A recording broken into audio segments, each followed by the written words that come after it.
anos que eu trabalho com ozônio, foi bem no início da ozonioterapia na enfermagem, né? E nós batalhamos muito para essa resolução do COFEM, porque quando eu comecei a trabalhar com a ozonioterapia, existia uma resolução apenas da água ozonizada que é realizado no tratamento de feridas, né? Então, isso daí não era suficiente para nós enfermeiros, né? Sendo que a ozonioterapia ela já é utilizada desde a Primeira Guerra Mundial, onde os alemães usavam para evitar as amputações na guerra, né? Foram eles que inventaram a ozonioterapia, né? E com isso, em todo o mundo, Itália, Japão, eu só vou diminuir aqui que eu gosto de ver o chat.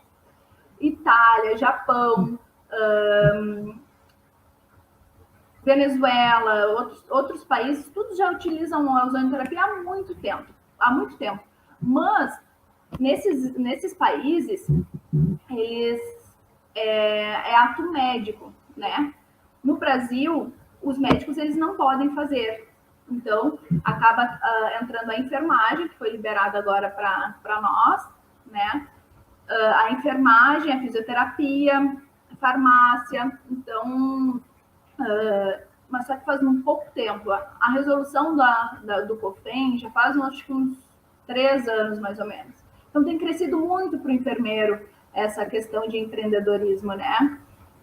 Eu, quando me formei, eu nunca quis trabalhar muito em hospital. Então, acabei buscando, indo atrás, vendendo os jalecos, que a Alcione me conhece, também a questão dos jalecos, vendendo jaleco, para conseguir minha clientela, para conseguir fazer um vínculo, né, com os médicos, fisioterapeutas, dentistas, para eles me conhecerem, né, para falar do meu trabalho.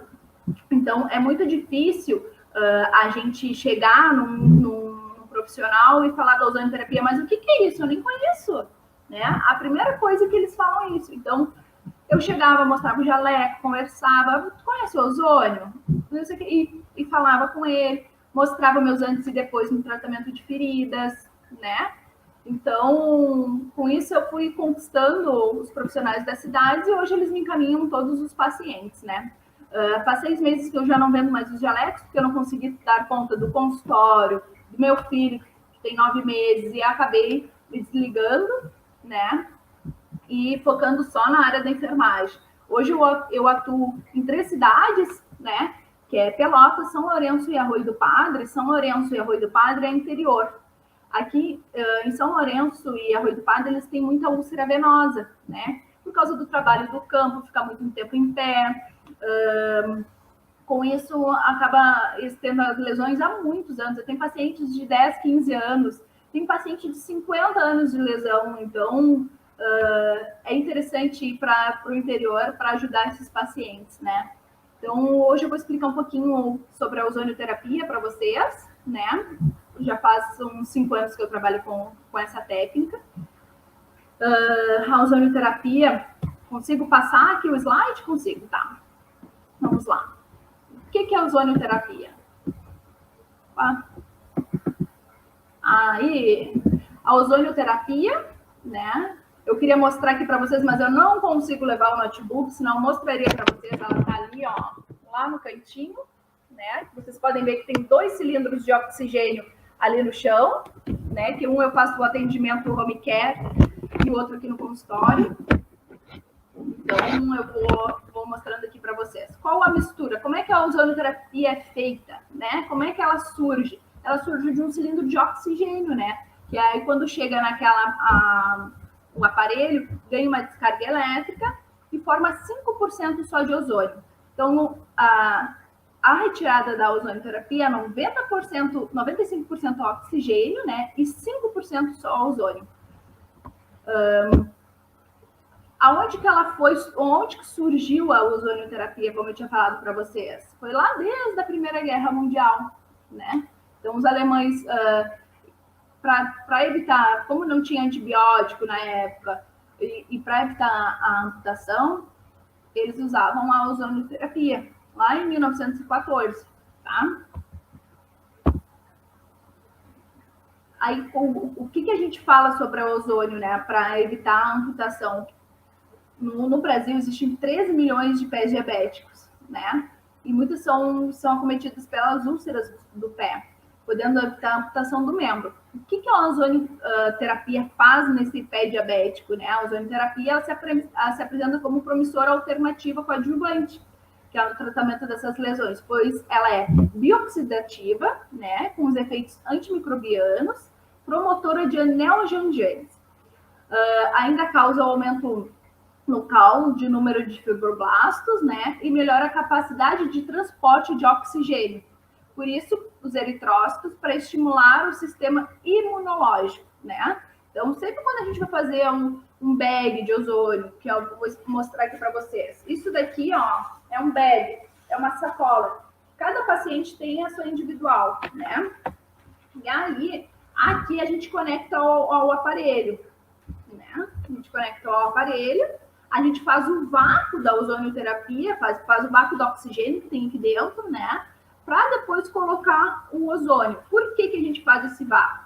Porque a ozonioterapia, depois quando a gente coloca o ozônio ali dentro, ele, se a gente inalar aqui a ozônio, os nossos vasos, os nossos alvéolos, eles são muito frágeis, né?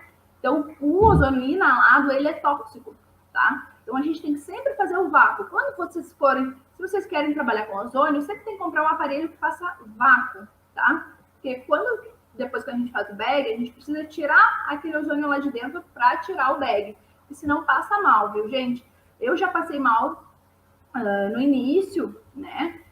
Falta ar, tem vontade de procurar a janela, mas não dá certo, porque o meu vácuo estragou. E aí, como era Natal, eu tinha bastante paciente, e a minha máquina ela é de Santa Catarina, de uma empresa de Santa Catarina, eu acabei optando por não enviar, porque geralmente fica 1 ou 2 semanas, né? Optando por não enviar. Mas acabei tendo esse prejuízo aí. Mas isso faz parte, a gente aprende e depois não faz mais, né? E aí, como é que age a ozonioterapia? Naquela máquina que vocês viram, ela tem sua dosagem, e cada dosagem, ela tem um efeito terapêutico, né? Opa, eu quero aumentar. Aqui, achei. Ela tem um efeito terapêutico. Então, vamos lá. O efeito terapêutico de 25 microgramas é anti-inflamatório. Então, a gente vê uma ferida que está na fase inflamatória, a gente coloca 25 e deixa de 15 a 20 minutos com a gase bem úmida, né? Uma ferida que tem bactérias, tu acha que tem bactérias, bota 40, tá? Uma ferida que está bem infectada, tem que botar 60, tá? Então, tudo depende da sua dosagem para o seu efeito terapêutico na ozonioterapia. A ozônio e a ação de antimicrobiana, né? É a potente ação microbiana do ozônio no nível local e efeitos sistêmicos antivirais, antimicrobianos, bactericida, fungicida e a inativação do vírus, tá? As suas infecções, né? Ela ajuda nas patologias vasculares, como pé diabético, úlcera arterial, úlcera venosa, né? E a modulação imunológica e inflamatória. Aqui, ó, foi em 1915, o doutor cirurgião-chefe do exército alemão amplia a utilização do ozônio no tratamento tópico de feridas infectadas, pés congelados, né? E gangrenas e úlceras de decúbito. Aqui são os materiais utilizados na ozonioterapia, né? Esses dois aparelhos, o maior é o aparelho que eu utilizo, né? O menor é apenas o vácuo que a gente faz, que ele vem de separado também, mas o meu já tem a entrada e saída do ozônio e vácuo, né? Vamos utilizar lá em cima o óleo ozonizado, a água ozonizada, né? Um bag que eu mostrei para vocês, cada parte do corpo, como eu utilizei um bag aqui que é de mão, tem de membros inferiores, tem calça, e às vezes quando tem a úlcera sacral, né, eu faço a adaptação do bag, né, e acaba fazendo ali na úlcera, eu acabo colocando o micropore nas voltas, né? E faço meu próprio bag. Ó, todas essas imagens que vocês vão ver agora são pacientes meus, tá? Esse paciente, ele é um pé diabético, eu não conheci esse paciente, ele acabou viajando, ele é aqui da minha cidade, ele acabou viajando e acabou entrando em contato comigo, também em Maragogi, acho que é, e acabou entrando em contato comigo, né? Acabou fazendo, por causa de um calçado inadequado, fez essa bolha, né? Aqui tá a evolução do pé dele, depois que ele voltou. Ele acabou fazendo a obstrução, fazendo a arteriosclerose, né? E acabou que o vascular fez a cirurgia nele e desbridou. Então, aqui tá a primeira vez que ele chegou no consultório, depois a evolução do pé diabético. Ó, esse também é outro pé diabético, né? O processo biológico da cicatrização, que é inflamatória, proliferativa, remodelagem, mecanismo que busca um fechamento rápido de função, da restauração da função. Essa lesão usei apenas água ozonizada, não fiz nem aplicação local nem bag, apenas água ozonizada. Pode ver que ficou um pouquinho macerada ali a lesão, mas logo já cicatrizou. Esse paciente também é um pé diabético, a evolução dele super rápida, usei uma dosagem bem alta no início, como estava bem infectada, né? Os curativos que tem hoje, ou apenas mostro para o paciente, eu gosto de usar mais, é o alginato de cálcio e sódio, apenas, não uso mais nada de curativo, apenas o ozônio no meu consultório, ozônio e laser, né? E o alginato de cálcio e sódio, que eu gosto de falar para o paciente utilizar em casa.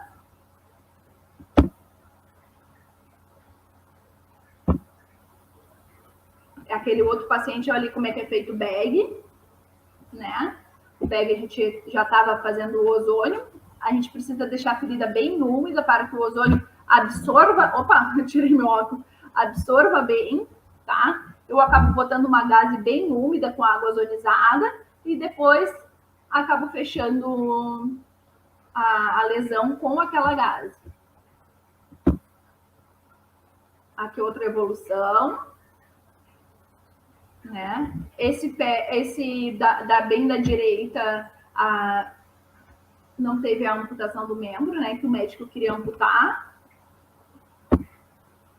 Skin tears apenas com água ozonizada, com essa da gaze bem úmida, né? Vocês podem ver ali a marca da gaze, onde eu não coloquei.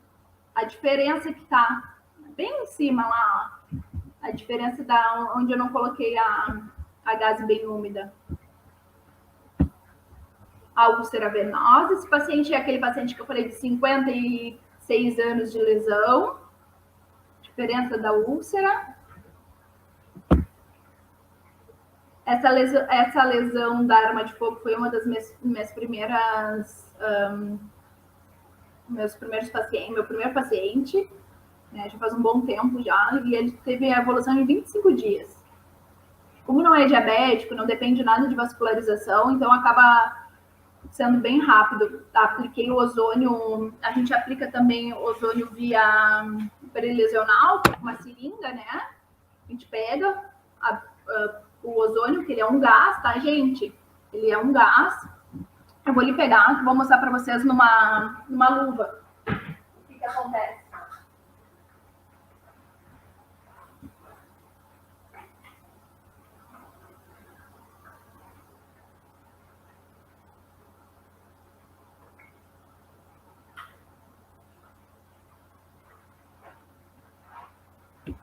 O paciente sempre acha que não tem nada dentro da seringa, né? Mas eu sempre faço essa demonstração para ele, ó. Opa, vocês estão vendo? Ó, acabo fazendo essa demonstração para ele que realmente tem, que ele entra em contato com o látex e acaba degenerando lá o látex, né? Então, quando é nessa lesão, o que a gente fez? Eu peguei o ozônio, botei numa dosagem de cicatrização, né? coloquei uma agulha de insulina e acabei aplicando na volta, tá? Foi o que aconteceu nesse daqui, mas a gente fez o bag também, né? E quando eu indiquei para o paciente o óleo ozonizado para fazer o curativo em casa. Uma úlcera arterial, esse paciente, ele não conseguia colocar curativo nenhum, nem alginato de calcissódio, nem ele tinha reação a todos os curativos, né? E acabou apenas com água, nessa época eu usava só água ozonizada por causa da resolução do COFEI, né? Só apenas água ozonizada nessa lesão, que melhorou bastante, já fechou, tá? Pé diabético, osteomielite, consegui reverter também, né? Com bag de ozônio e aplicação local. Esse era uma amputação.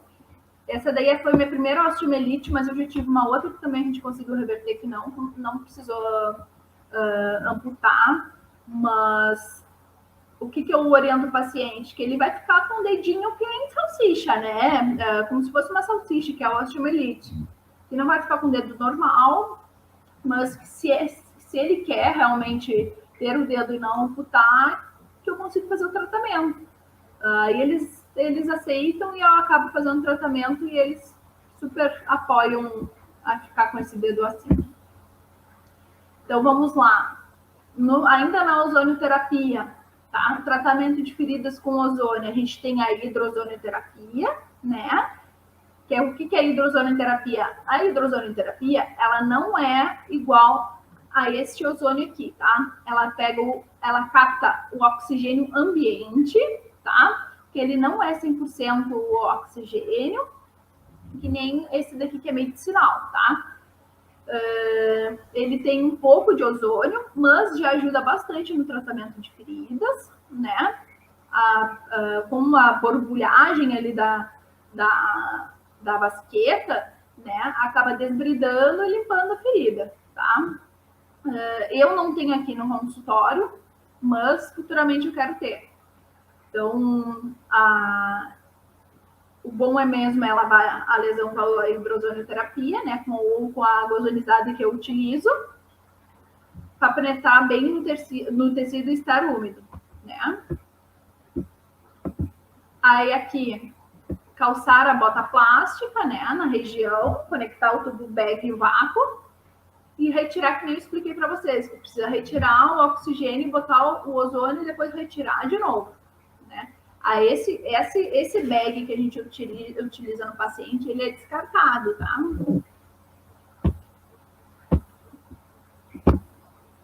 Aqui está o terceiro passo, né? A gente deixa 30 minutos, de 25 a 30 minutos, agindo no paciente. Eu, como tenho duas salas aqui, eu deixo o paciente numa e já vou atender na outra, né? Porque senão um acaba ocupando muito o espaço do meu tempo. Então, deixo o paciente aqui, com essas borbulhas aqui, eles que adoram ficar dormindo.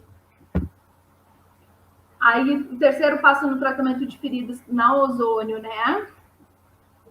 É retirar a bota plástica e fazer a cobertura de acordo com a lesão. O quinto passo é o curativo oclusivo, gase úmida, ozonizado, óleo ozonizado, né? E a atadura.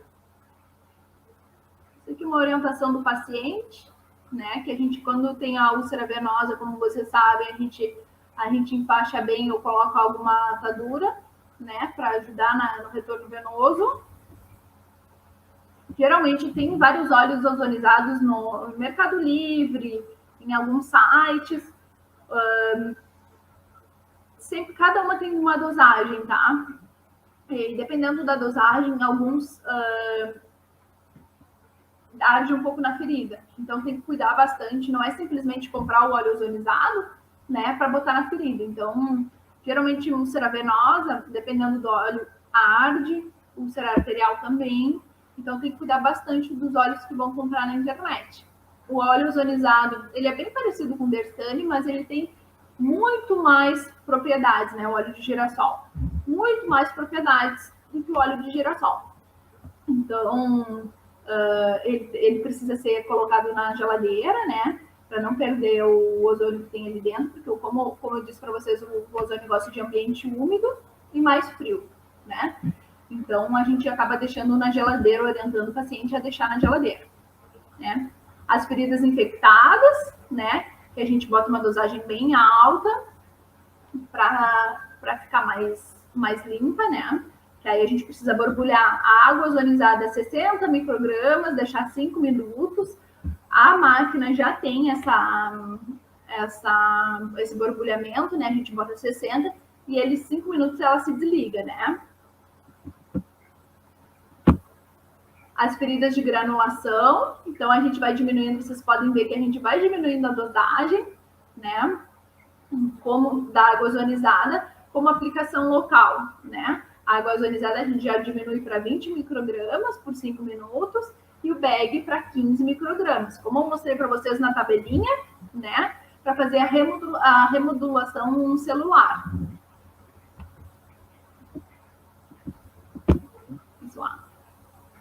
Aqui são as combinações de água, bag e óleo, né? A gente não pode botar num bag óleo ozonizado e colocar o bag com ozônio, tá? Ele causa um estresse muito oxidativo e acaba dando coceira no paciente. Então, sempre optar, quando for fazer o bag, colocar a água ozonizada, tá? No meu consultório, eu não utilizo soro, apenas a água ozonizada para lavagem de feridas, né? Que eu acabo optando em colocar em um recipiente assim, né? E acabo lavando a ferida, ou eu lavo a ferida com um PHMB também.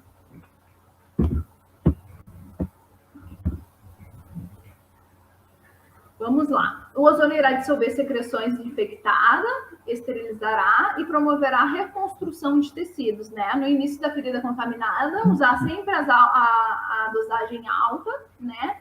Diminuindo a fase séptica da lesão, diminuindo a concentração do gás e estimular a proliferação celular de 20 a 10 quando a ferida estiver bem granulativa. O ozônio é muito simples, pessoal, é muito simples mesmo o manejo dele, né? O ozônio é bom para 250 patologias, né? Para 250 tipos de doença, como doenças articulares também, como joelho, dor no ombro, né? Olha quanto que o enfermeiro pode empreender, né? Como alívio da dor. O paciente na parte da tipo lombar, dor nas costas, a gente faz a aplicação.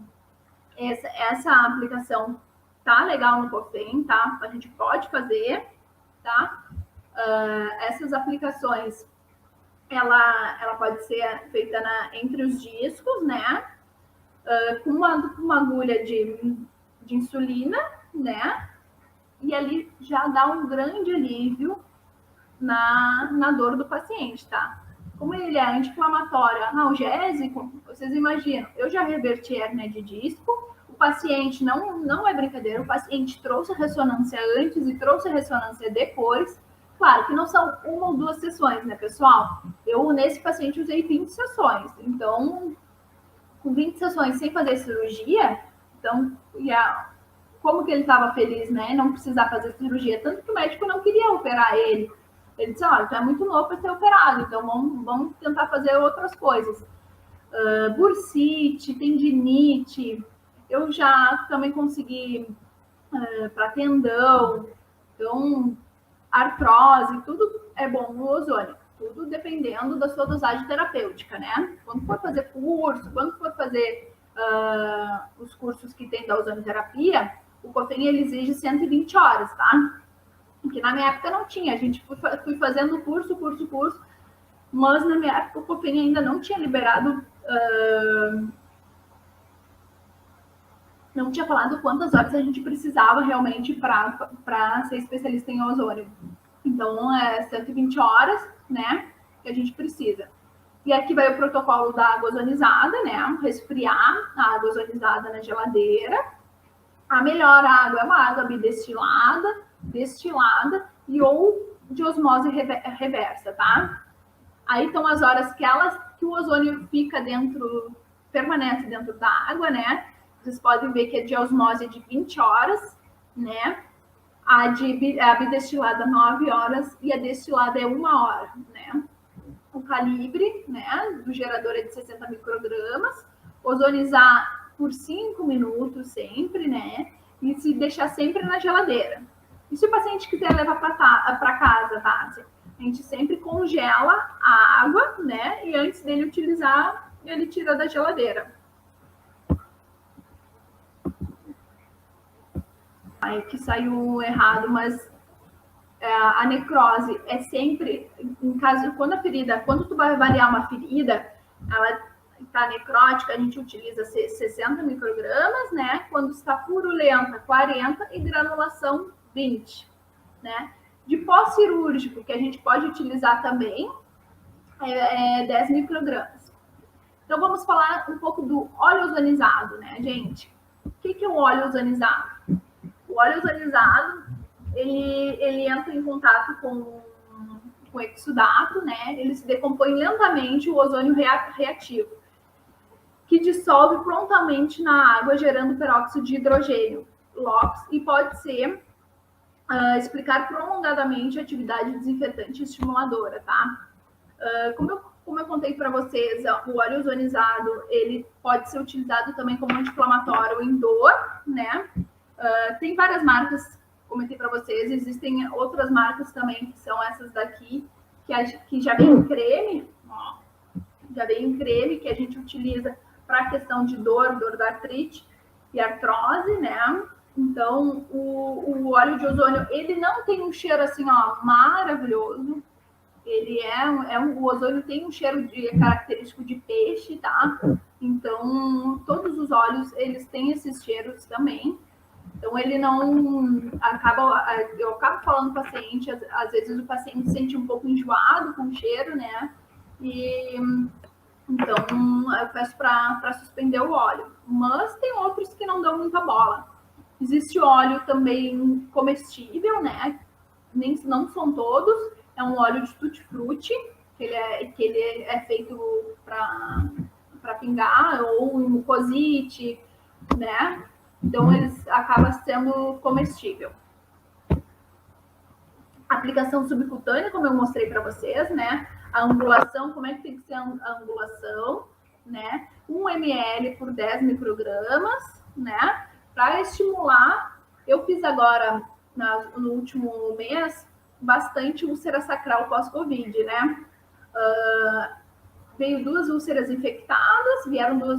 infectadas, acabei desbridando e aplicando na volta. Não fiz bag, não fiz nada, apenas aplicando. Foram 10 sessões e já cicatrizou super rápido, tá? Então, o ozônio, por que ele é aplicado nas bordas? Porque ele vai estimular a regeneração, ele vai dar mais oxigênio para a ferida. Quando a gente faz um bag de ozônio, umedece bem ele, quando tu vai tirar a gase, a ferida está bem avermelhada, com bastante oxigênio, entendeu? Então, é muito bom colocar o ozônio, né, nas voltas para estimular a regeneração. Deixa eu... Cadê vocês?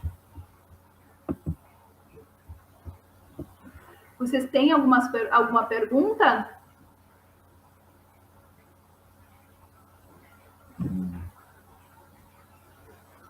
Acho que eu já...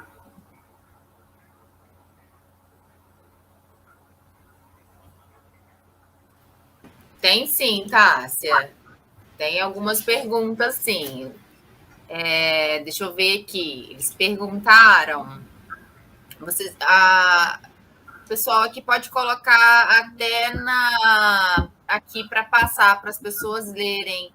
Aqui. Agora eu vi aqui, eu estava no chat privado aqui. Isso, olha aqui, ó. Se há contraindicações para o tratamento da ozônio.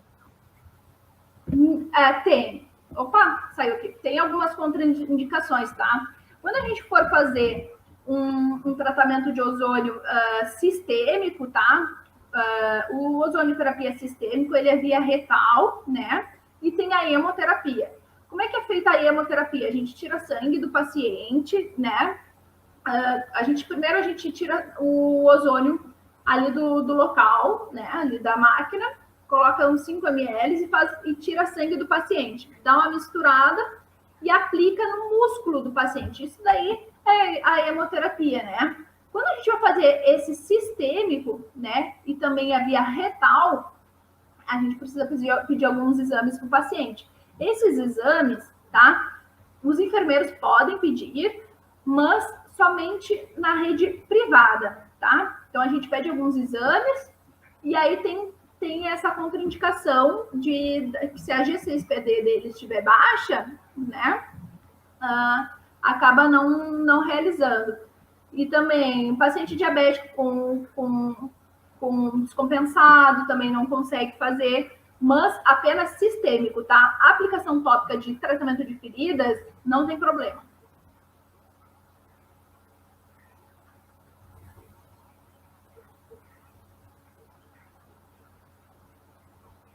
Opa. Não estou escutando.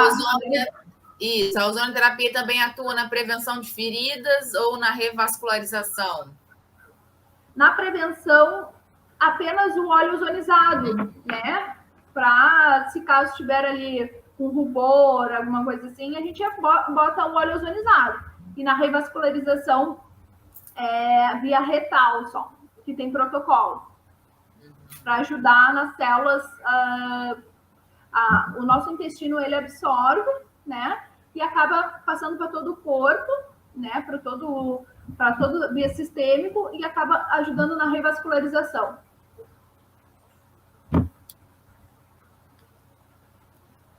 Estão perguntando, essa terapia é indicada, se pode ser utilizada para feridas oncológicas? Se você indica para feridas oncológicas, qual é a sua opinião? Tipo assim, ela pode ser utilizada, a ozonoterapia é totalmente natural. As contraindicações dela é apenas via sistêmica, né? Mas feridas oncológicas, úlceras de pressão pode ser feito por qualquer paciente. Se ambiente hospitalar, você acredita que é viável ou para consultório? Depende se o médico, já aconteceu comigo, do médico pedir para entrar dentro do hospital. Se o médico liberou e tá ok, pode entrar, né? Mas eu faço a domicílio também. Se for, se for realmente um protocolo do hospital, no caso, né? Pode entrar. Porque ele é muito parecido com a hiperbárica, né? Só que ele é tópico, é no local, não é inalado, né? Uhum. E até tem já aconteceu de várias vezes eu ir no hospital.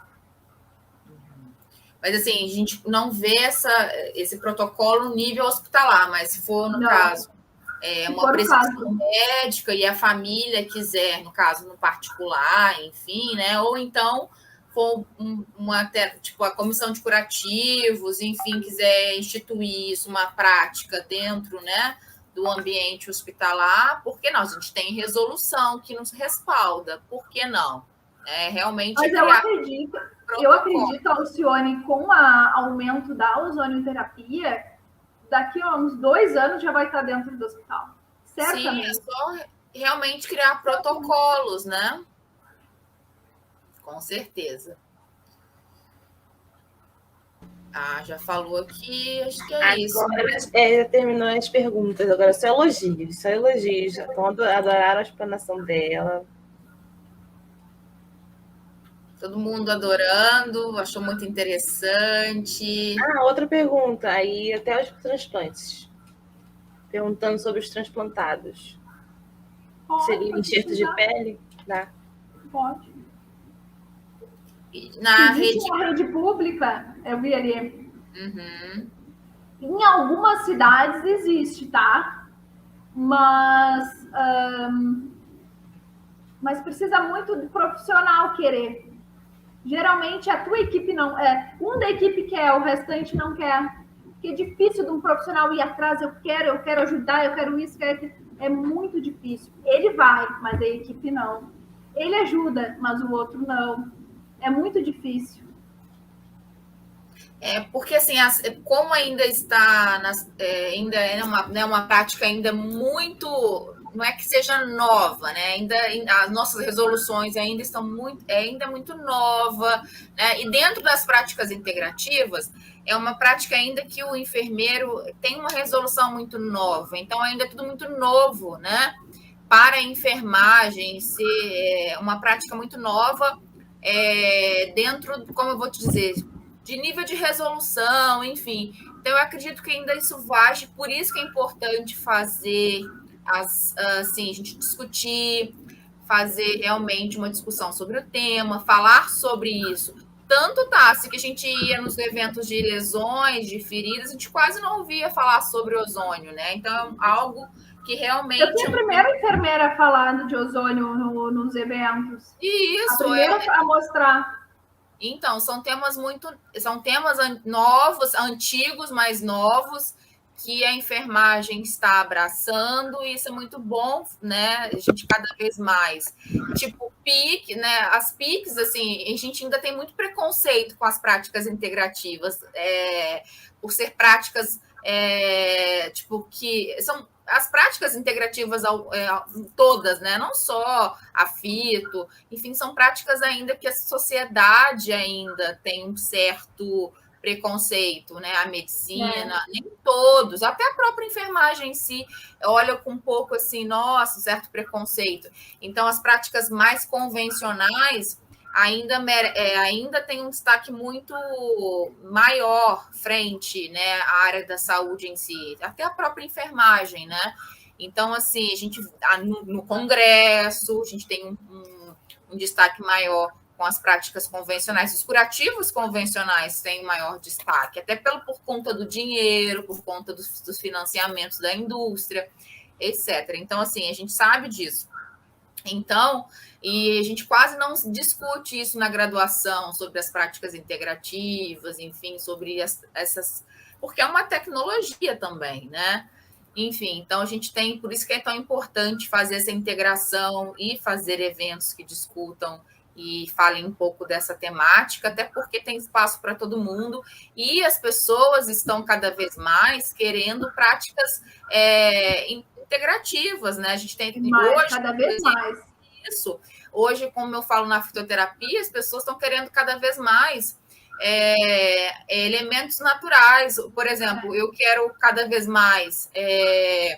Eu não quero tanto mais, por exemplo, medicamentos convencionais. Eu quero, se eu puder substituir, eu vou substituir uma alimentação mais saudável, eu vou buscar medicamentos mais naturais, né? Então, assim, a gente está percebendo uma sociedade que está buscando, né, algo mais natural. E eu estou dando exemplo da fitoterapia, que eu vou falar daqui a pouco. Então, assim, a gente está percebendo que a sociedade está voltando, né? Porque a gente veio da fitoterapia. A nossa parte de medicamentos eram todos naturais, a gente veio da planta, né? E depois a indústria veio com boom de propagandas e substituiu, né? Então a gente veio com a parte da indústria da década de 80 praticamente, substituiu tudo por conta da propaganda e falou que o bom era aquilo ali, né? E a gente veio com tudo, então pasta de dente, tudo é industrializado, né? Comida, né? E a gente vê o quanto mais natural. Você que mora praticamente numa fazenda, né? Você sabe disso, né? Como é bom natural, como é bom campo, né? Então eu também que sou do interior, sei tudo que é plantado, tudo que é natural, né? Minha família é do interior, eu sinto muita falta disso. Tudo que é assim, e a gente está percebendo que a sociedade está vindo isso. Então, está vindo isso. O orgânico, né? O vegano, o vegetariano, tudo as pessoas estão retornando para isso, né? Isso aí, aromaterapia, a geoterapia, né? A argiloterapia, ervas medicinais, o óleo, tudo isso está voltando, e não é modismo, isso veio para ficar, porque as pessoas precisam realmente valorizar o que é mais orgânico, saudável, enfim, né? Então, as práticas integrativas veio para somar e não substituir, né? Em questão de orgânico, Alcione, eu sempre oriento os pacientes que não adianta fazer todos esses tratamentos se não cuidar da sua alimentação, né? Eu sempre falo dos alimentos inflamatórios, não pode comer, principalmente os diabéticos, né? Eu mostro para ele, geralmente os diabéticos, deixa eu pegar aqui, ó.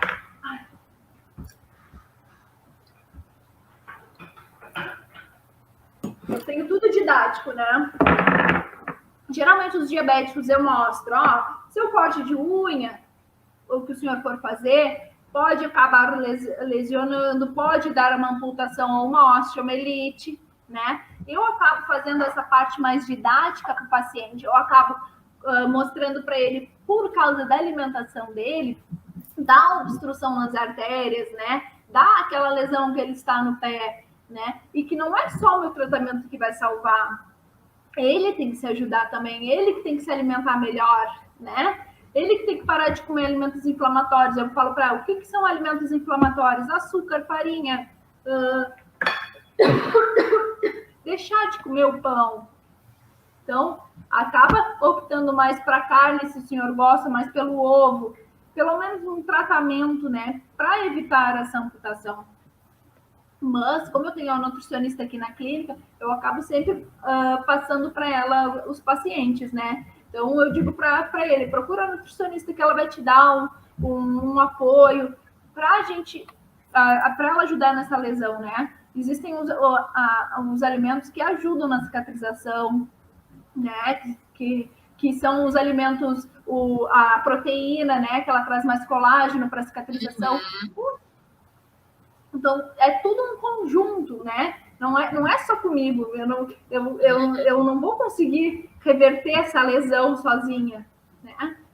Então, eu acabo sempre fazendo essa orientação para o paciente. E você trata um paciente ambulatorial, né? Que é um consultório, um paciente ambulatorial. Então, assim, esse paciente ele precisa de muita orientação, porque você não está 24 horas com ele, igual um paciente hospitalizado, que você tem a segurança que a alimentação passa por um nutricionista, né, que a medicação vai ser correta, enfim, então a orientação e praticamente 100% é ele, né? Ele fazendo por ele, seguindo a sua orientação. Então a gente precisa realmente do autocuidado, né? Então, enfermagem fazendo todo aquele orientação de enfermagem e ele realizando o autocuidado, né, quando ele vai para casa. E isso que faz a diferença, né? A sua consulta de enfermagem, que não é só realizar o curativo, mas focando, né, no que você precisa, que ele precisa, as metas, né, de curto, médio alcance, que ele precisa realizar, a alimentação, a troca do curativo, né? E assim, sempre faz, o básico tem que ser feito, né? E assim, as orientações relacionadas ao curativo, alimentação. Então, não adianta também pensar que é só fazer o curativo, né? Utilizar o ozônio, pronto, acabou, né? Inúmeras metas que o paciente precisa alcançar. O corte de unha, inúmeras, né? Então, isso é consulta de enfermagem, né? Então, não adianta querer só entender de ozonioterapia, de fitoterapia, se não fizer o básico muito bem feito, que é a consulta de enfermagem, olhar o paciente como um todo, que é o diferencial, né? Eu sempre falo, a diferença do enfermeiro de outras categorias é a consulta de enfermagem, de olhar o paciente como um todo, de fazer o plano de cuidado, de metas, né? Estabelecer metas de curto e médio alcance que esse paciente precisa fazer, né? Então, às vezes, é melhorar a alimentação, às vezes é uma orientação relacionada ao autocuidado com banho, né, com a higiene, que nenhum outro profissional consegue enxergar isso, né? E é você, profissional, que faz o cuidado ali com ele, vai enxergar. Que às vezes o básico não é feito, né? O básico, às vezes, é a higiene. Então, se a higiene não for bem feita, né, ele não tiver orientação de higiene, não vai cicatrizar nunca. Aí não é ozônio, não é a fito, não é o curativo melhor do mundo, né? E é isso, Tássia. Quer deixar algumas palavras para as pessoas que estão te ouvindo? Sua rede social, alguma palavra? Acho que as dias botaram aqui, né? Ali vocês vão encontrar o meu dia a dia, né? Os meus pacientes. Eu posto os antes e depois, tem uns antes e depois que eu não postei aqui, tem lá no meu feed, né? Vocês podem encontrar lá. Eu vi aqui sobre uma pergunta sobre a osteomielite. Nem toda osteomielite dá para ser revertida, né? Dependendo se o paciente já está há muito tempo, como é que está a lesão, nem sempre dá, né? Então, quando o paciente vem aqui, eu faço avaliação e já falo, se eu consigo ou se eu não consigo, né? Então, acabo passando isso para o paciente. Mas me sigam lá, né? Eu tenho um bebezinho de 9 meses, vou precisar sair, mas eu queria muito ver a Alcione falando, né? Mas eu vou precisar sair, porque a Alcione sabe que eu não moro na cidade, eu moro longe. Uhum. Mas eu vou precisar sair. Qualquer dúvida, vocês podem me mandar lá no meu Instagram, tá? Que eu sempre vou responder vocês, tá bem? Tássia, muito obrigada pela disponibilidade, pelo carinho com as meninas da Liga, com a nossa Liga, com as pessoas aqui. Tá? A gente se coloca à disposição também para o que vocês precisarem. Muito obrigada e a gente vai se falando, tá? Tá bem. Beijo. Beijo, Tássia. Muito obrigada. Beijos. Tchauzinho. Muito obrigada pela contribuição. Foi maravilhosa essa palestra. Beijinhos. Obrigada. Beijo. Então, podemos continuar com a palestra da professora Alcione. Pode falar. Isso, gente. Você queria falar? Vai apresentar.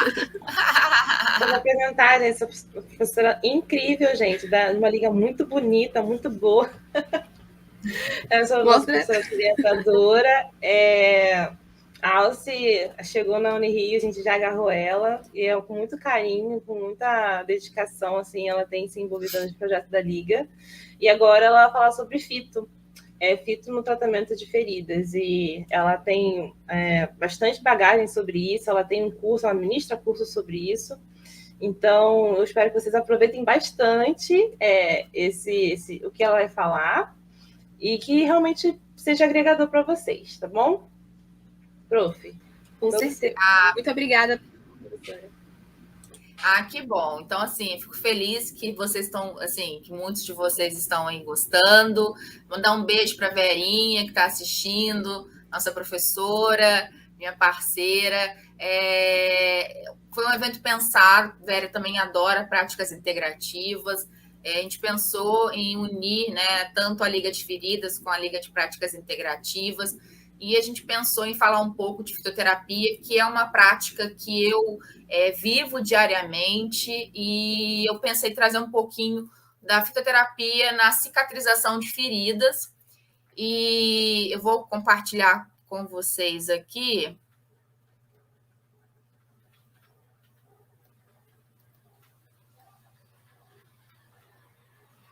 Não sei se eu estou conseguindo...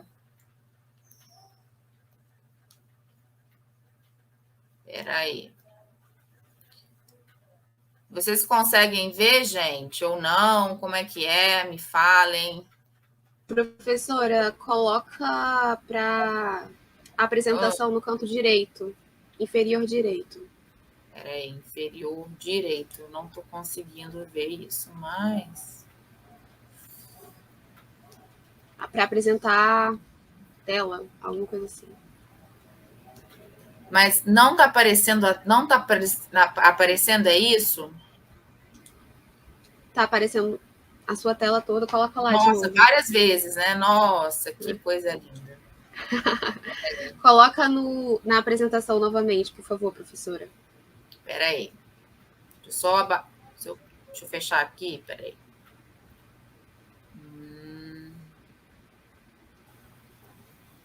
Fechar aqui. Sim. Peraí, deixa eu só fecha fechar. do canto esquerdo. Isso. Aí. Tá aparecendo isso, né? Depois a gente vai editar isso. Tá aparecendo sua tela. Isso.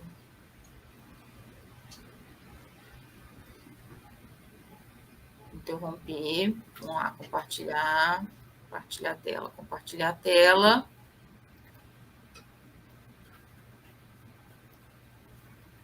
Não apareceu? Apareceu, só que ela tá com essa barra lateral. Só isso. A única questão é essa barra lateral. Para fechar a barra lateral. Aí, Isso. foi? Sim, aperta F11 para ficar a tela cheia. F11. Foi.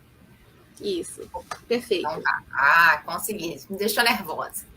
Então, vamos falar um pouquinho do uso dos fitoterápicos no tratamento de feridas. Eu não consigo ver o chat, aí a gente faz o seguinte, quando terminar, a gente faz as perguntas. Eu sou professora da Universidade Federal do Estado do Rio de Janeiro, do Departamento Médico Cirúrgico. Atualmente também sou vice-coordenadora da graduação, né, do curso de graduação de enfermagem. Também sou conselheira do Conselho Regional de Enfermagem do Rio de Janeiro, coordenadora da Câmara Técnica de Feridas, da dermatologia, né, feridas e estética, e atuo também no GT de estética do COFEM. Então, estou falando um pouco do uso dos fitoterápicos na cicatrização, né, no tratamento de feridas. Vou ver se eu consigo passar aqui. Não está mostrando onde passa aqui. Passei. Então, em 2006, começou as práticas, uma portaria do Ministério da Saúde, que é uma Política Nacional de Práticas Integrativas e Complementares, começou a se estudar as práticas integrativas e complementares e iniciou esse estudo. Então, começou com a fitoterapia, homeopatia, acupuntura, entre outras, e foi legitimada no SUS, né, esse estudo como uma política nacional em 2006. Mesmo a fitoterapia sendo uma prática tão antiga e milenar, isso no SUS isso virou uma política de saúde em 2006. Então, para você ver que ainda assim é uma prática institucionalizada pelo SUS desde 2006. Evidências científicas têm mostrado os benefícios do tratamento integrado entre a medicina convencional e as práticas integrativas inúmeras, entre a fitoterapia, a acupuntura, entre outras. E aí o SUS ele começou a capacitar inúmeros profissionais da saúde, não só enfermeiros, como fisioterapeutas, nutricionistas, médicos, e começou a valorizar esses conhecimentos tradicionais no SUS. Em 2018, foi acrescentado mais práticas integrativas dentro da política de 2006. E aí acrescentou-se, inclusive, a ozonioterapia, tá? Então, nós temos acrescentado geoterapia, ozonioterapia, terapias florais, entre outras. Temos a apiterapia, que é o estudo, né, do método do uso de gel, do mel de abelhas, a aromaterapia, o estudo, né, também da argila, entre outras. Existem evidências científicas que mostrou o tratamento, né, integrado, isso já falei, repetido. O que seria a fitoterapia? É a junção de dois termos, né, gregos, que é phyton, que significa vegetal, e terapeia, que é terapia, que vem originando terapia utilizando plantas. Fitoterápicos é um medicamento, então a gente não pode tirar a responsabilidade do uso com conhecimento científico, tá? Então, fitoterápico é um medicamento alopático. Então, ele tem registro na Anvisa também, tá? Planta medicinal é uma coisa e fitoterápico tem registro na Anvisa. Planta medicinal é quando você usa a planta in natura para fazer, por exemplo, um chá, tá? Planta medicinal é quando você pega a planta in natura no seu quintal e faz um chá, ou usa a planta in natura e faz um chá e coloca, por exemplo, e faz um banho de assento. Ou você pega a planta do seu quintal ou compra a planta numa feira e faz o uso numa ferida para cicatrizar. Isso é a planta medicinal. O fitoterápico, você tem a garantia que ele tem um registro e ele já passou, né, pela Anvisa, e tem estudos científicos que comprovam, né, a evidência daquele produto para um benefício, ou para cicatrização, ou para curar alguma determinada doença. Então, você compra esse fitoterápico em uma farmácia, tá? E ele tem um selo de garantia, tá? Você pode comprar esse fitoterápico já manipulado, ou ele pronto, né? Como um medicamento já alopático, tá? Então, existem inúmeros fitoterápicos prontos, já acabados, que você compra numa farmácia como um medicamento já acabado. Como, por exemplo, o Confrei, que já existe uma pomada de Confrei que você compra na farmácia.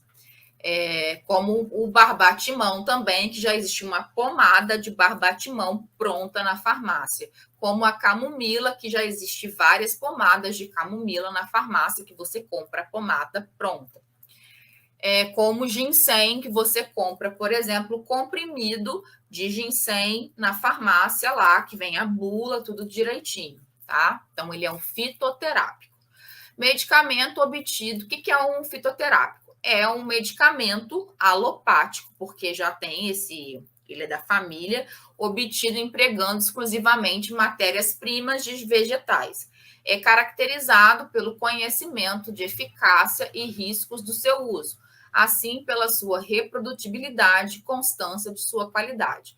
O Brasil ele tem um grande potencial de desenvolvimento pela sua terapêutica, porque ele tem muita diversidade de vegetal, ampla sociodiversidade de uso de plantas medicinais, vinculado ao conhecimento tradicional que veio, né, dos índios, que veio dos escravos, que muitos, né, a partir do uso popular, transformou esse uso popular dessa planta medicinal em um medicamento fitoterápico.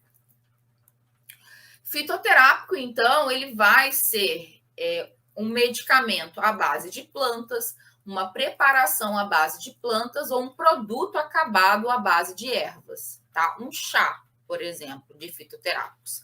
O termo erva inclui material à base um material de uma planta bruta, tal como folha, flores, frutos, sementes, caule, madeira. Por exemplo, o barbatimão é a casca da árvore do barbatimão, raiz, rizoma, ou outras partes da planta, que pode ser fragmentado ou pó. Quantas vezes você compra o pó para fazer o guaraná, por exemplo, é o pó do guaraná, né? Processados para ser utilizado como de qualquer outra forma tradicional. Planta medicinal é considerado planta medicinal o vegetal que consumido pelo homem ou animal por via oral ou outra forma de absorção pode exercer ação terapêutica. Então, se você toma uma planta ou um chá daquela planta ou usa aquela planta para um curativo e aquela planta exerce uma ação medicinal, ela é considerada uma planta medicinal. Então, nós temos plantas medicinais, plantas silvestres, cultivadas ou parte dessa planta que pode utilizar para prevenir, aliviar, curar ou modificar qualquer processo normal ou patológico, ou ainda com fonte daquela parte de fármaco, ou aquilo ali ser um precursor de algum tipo de fármaco. O SUS define, né, fitoterapia como uma terapêutica caracterizada pelo uso, né, dessa planta medicinal por alguma forma farmacêutica, de forma isolada ou não, que vai englobar parte dessas plantas medicinais, extratos ou medicamentos fitoterápicos. O SUS ele envolve a fitoterapia, né, como parte de uso das plantas medicinais, o extrato das plantas medicinais e o medicamento fitoterápico. Até porque o SUS ele tem um projeto chamado Farmácia Viva, onde ele orienta por meio de farmacêuticos, o próprio farmacêutico ele orienta a prescrição, né, da planta viva, né, a planta medicinal, e ele ensina como utilizar essa planta medicinal, porque nós sabemos que nem todo local do nosso país nós temos acesso às farmácias de manipulação e, inclusive, às farmácias convencionais. Então, o SUS ele tem um programa, né, que é Farmácia Viva, onde o médico prescreve, né, uma planta medicinal viva. A farmácia ela disponibiliza essa planta medicinal e o farmacêutico ele orienta a forma de uso, né? Como vai ser preparado o chá, né? A forma de preparo, né? E ele disponibiliza a própria planta, até porque a gente sabe que tem plantas medicinais que têm nomes parecidos, né? Que são apelidos, e a gente vive numa regionalidade, né? Então, uma mesma planta aqui no Sudeste, ela pode ter nomes diferentes em outras regiões do nosso país. E o grande problema da fitoterapia, que é o estudo das plantas, extratos e medicamentos fitoterápicos, é que o problema é que as pessoas, o uso cultural, né? As pessoas não sabem como preparar as plantas medicinais e acabam utilizando o que é, por exemplo, via tópica, em via oral, e acabam errando, né, muitas vezes nessa administração, né, nesse preparo, e acaba acontecendo os erros, né? Então, ou então deixa muito tempo, prepara um chá muito diluído, ou então muito concentrado, então acontece muito erro nessa administração.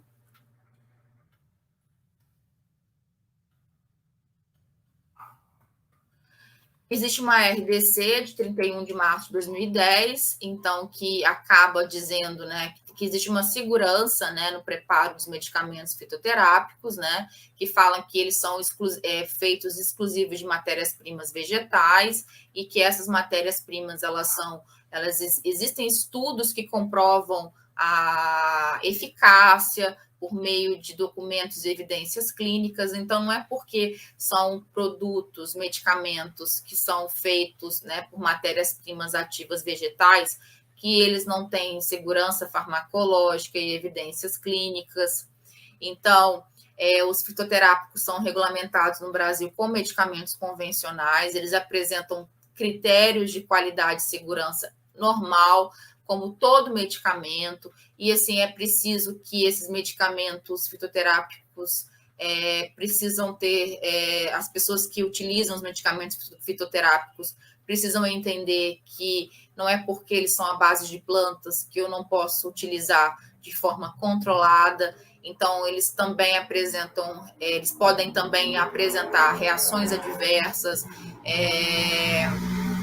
eles também têm contraindicações, tá? Então, é muito importante saber. Então, qual é a disponibilidade do uso da fitoterapia, né? A fitoterapia, ela pode ser indicada, né? Feita pela planta medicinal fresca, né? Que é a planta in natura, tá?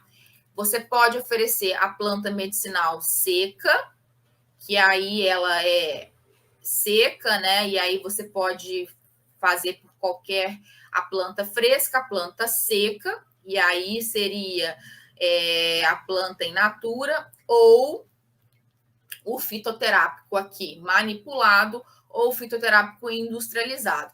Aqui a planta medicinal fresca e a planta medicinal in natura seria por via oral, tá? Aqui o fitoterápico manipulado e o industrializado seria o que a gente foca aqui com mais intensidade, que é o uso tópico para cicatrização, que é o que o enfermeiro, que não é especialista em fitoterapia, pode indicar.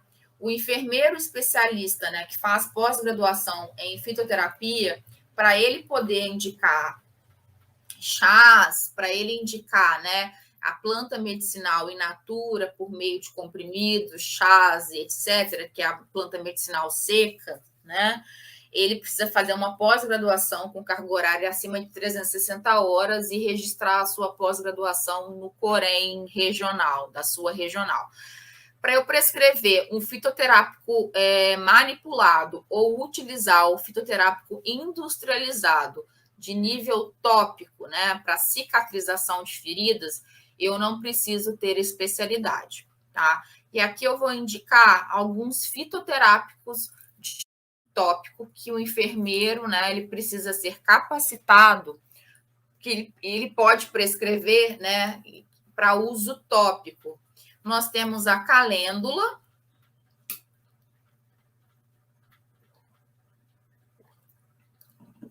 A calêndula, né? Eu estou indicando o uso dela, né? Por meio tópico, que o enfermeiro ele vai pedir para ser prescrito, né? Para a farmácia de manipulação. Ela ainda não existe o uso dela pronto, né? Na farmácia industrial. Ela pode ser prescrita, né? Para uso em creme, gel, né? Ela é muito interessante para prevenção e para tratamento de feridas. Ela tem uma ação amplamente importante para diminuição do odor e edema e eritema, tá?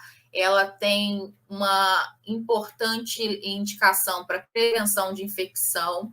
Ela pode ser utilizada até 10%, na concentração de até 10%. Ela é feita nos capítulos aqui da calêndula. O óleo de calêndula é muito interessante. E tem também o óleo de girassol, tá? Que também é um óleo bem interessante, que ajuda, né, na ação anti-inflamatória e antioxidante.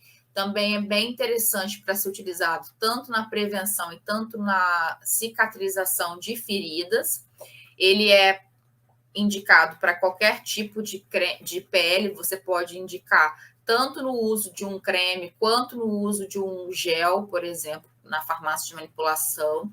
Tem a camomila, que você pode utilizar na prescrição, né, de um creme, por exemplo, e também na prevenção, que é um creme e no gel, por exemplo, também até 10%. Ela tem um efeito parecido da camomila, da calêndula. Você também tem uma ação para prevenção de infecção. Ela tem uma ação calmante bem importante, uma ação anti-inflamatória por conta do carmazuleno, que é presente nesses capítulos, né, nas folhas da camomila. O óleo, tá vendo? É extraído o óleo, né, das pétalas da camomila.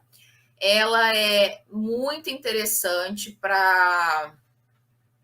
na presença de um creme, por exemplo, para ser indicado num paciente numa sessão de radioterapia, por exemplo. Então, já tem estudos que indicam camomila, calêndula e aloe vera num creme hidratante para um paciente para prevenção de radiodermite. A melaleuca também é um óleo, tá vendo? Que é extraído dessas folhas aqui. A melaleuca essas folhas aqui de uma árvore de origem da Austrália. A melaleuca tem uma ação antifúngica, uma planta que tem uma ação antifúngica bem importante. Então, também é uma ação, além de antifúngica, antibacteriana e antisséptica, tá? Então, ela é bem interessante vocês utilizarem a melaleuca, por exemplo, numa ferida que tem uma ação, que vocês querem uma ação antimicrobiana e antifúngica, tá? Ela também é utilizada para picadas de inseto. Então, por exemplo, quero fazer um creme hidratante para um paciente que vai trabalhar, é um trabalhador rural, ou o paciente ele vai para um local que tem muito mosquito, para prevenção de picadas de mosquito. Pode fazer um creme com melaleuca e também é uma planta que tem um cheiro muito forte, que pode ser utilizado para prevenção, né, de picada de mosquito. Então, é uma coisa bem natural. A andiroba, como eu estava falando aqui, né, ela tem uma ação diminuição de dor também. Então, uma lesão que o paciente está reclamando muito de dor. Então, você pode pensar em utilizar o óleo de andiroba, uma semente. Andiroba é uma semente, tá? Ela é muito comum na região da Amazônia, tá? Eu dei uma aula de fitoterapia numa pós-graduação e a aluna falou que onde ela mora, perto da Amazônia, que lá eu uso muito óleo de andiroba. Todo mundo, tudo lá utilizava andiroba, né? Um óleo muito comum. Então, a ação do óleo é de antisepsia, diminui a dor, ação anti-inflamatória. Tá? Então, é um óleo bastante utilizado. Então, ele também tem ação anti-inflamatória, que já foi comparada com o uso do corticoide. Tá? Também é um grande repelente de insetos. Então, você pode pensar em usar o óleo de andiroba numa solução de um creme hidratante com a melaleuca, por exemplo. Tá? A jojoba é muito utilizada na estética, tá? Então, a maioria dos compostos, né, da estética utiliza jojoba. Tá? Jojoba é um óleo rico em vitamina E e B, além de alguns minerais. Então, a maioria das formulações de shampoos, de creme pós-barbas, é feita de jojoba. Jojoba é um óleo muito utilizado na estética. Então, é muito interessante pensar na ação de anti-inflamatória num creme barreira, por exemplo, utilizando jojoba, tá? Retirar a maquiagem utilizando o óleo de jojoba também. Ele retira maquiagem como a parte removedor de maquiagem na área dos olhos, por exemplo, delineador líquido. Copaíba também é uma outra que é muito comum no Pará. Tá? A copaíba, ela tem ação analgésica também, então pode fazer uma solução, um creme, né? Um gel de copaíba e andiroba para diminuir um pouco a dor do paciente. Tem uma ação anti-inflamatória também. Também ele é comparado com um corticoide natural. Então, eu tenho uma lesão venosa onde o paciente reclama muito de dor. É interessante. Então, tem estudos que comparam com uma ação anti-inflamatória, como a dexametasona. Tá? A papaína é um fitoterápico que todo mundo conhece muito. Quem trabalha com ferida sabe que a papaína é um fitoterápico mais conhecido. Ele tem um caráter enzimático, né? Desbridamento enzimático. Dependendo da sua concentração, ele faz um desbridamento de nível superior, né? Então, a 10% eu trabalho com necrose, de 4% a 6% eu trabalho com desvitalização, que é a cura amarela, e 2% eu trabalho granulação. Então, a papaína, eu também posso trabalhar ela no creme, no pó ou no gel, vai depender do que eu quero realmente trabalhar. O Confrei é um gel creme que já existe na indústria, então ele é um fitoterápico industrializado. Ele também ele é utilizado para queimadura, para psoríase, para cicatrização. Ele não pode ser ingerido, tá? Então não pode se pegar a planta do Confrei lá no quintal e fazer um chá, porque ele causa lesões hepáticas irreversíveis. Então, por isso que eu tenho que ter muito cuidado com tudo que eu vejo, né? Então não posso sair porque ele é medicinal e posso via oral. Então, por isso que é super importante saber quais são as plantas, né? Se é via oral, nem tudo que eu posso colocar na ferida, a concentração. Então, as plantas são muito importantes, esse conhecimento. A aroeira, né? As pessoas utilizam muito para banhos de assento, pós-parto, porque ela tem uma ação anti-inflamatória, tá? Para mulheres durante vários dias em banhos de assento. É muito, muito comum, tá? Tem estudos sobre isso. Ela tem ação muito cicatrizante e anti-inflamatória, tá? Então, tem estudos sobre isso. E o Fitoscar, que é o barbatimão. O Fitoscar é uma outra pomada que também tem caráter um fitoterápico industrializado, que é uma pomada que vende na farmácia comum. Você pode comprar essa pomada, tá? Ela tem registro na Anvisa. Ela não faz desbridamento, ela tem ação antimicrobiana, tá? Bem alta, é um barbatimão a 50%. O barbatimão é da casca da árvore do barbatimão, e ela tem uma coloração roxa, tá? E aí ela é uma pomada, então ela inibe o processo inflamatório do ferimento. Então, a ferida vai ficar bem roxa, porque a pomada é roxa, porque o barbatimão, quando você faz o chá do barbatimão, sai aquele caldo roxo, tá? Então, ela vai manchar a ferida, então não é de ficar desesperado, porque realmente a tinta que sai aqui do barbatimão. Mas tem como também fazer um gel ou uma pomada de barbatimão na farmácia de manipulação, porque também tem como manipular, assim como aroeira, assim como barbatimão. Rosa mosqueta também, existem vários óleos de rosa mosqueta também já industrializados, famosos, para poder fazer a parte da estética, e ele é muito bom. As propriedades do rosa mosqueta famosíssimas, é o melhor óleo que existe, melhor até do que a vitamina C. Ele é percussor de colágeno muito melhor do que a vitamina C. Ele é muito melhor do que qualquer vitamina C. Ele tem muito mais vitamina C, ele produz muito mais colágeno que a vitamina C. Ele tem ácido linolênico, linólico, oleico. Ele é um dos melhores a nível de estética. Se você fosse pensar, quero investir numa vitamina C? Não, investe num rosa mosqueta, tá? O ideal, se você tem uma pele oleosa, seria ele num sérum, né? Para tirar a oleosidade. Porque tem uma ação anti-inflamatória, ele é muito melhor, tá? Ele é antioxidante, ele é cicatrizante, ele é anti-inflamatório e ele é muito mais rico em vitamina C do que a própria vitamina C, tá?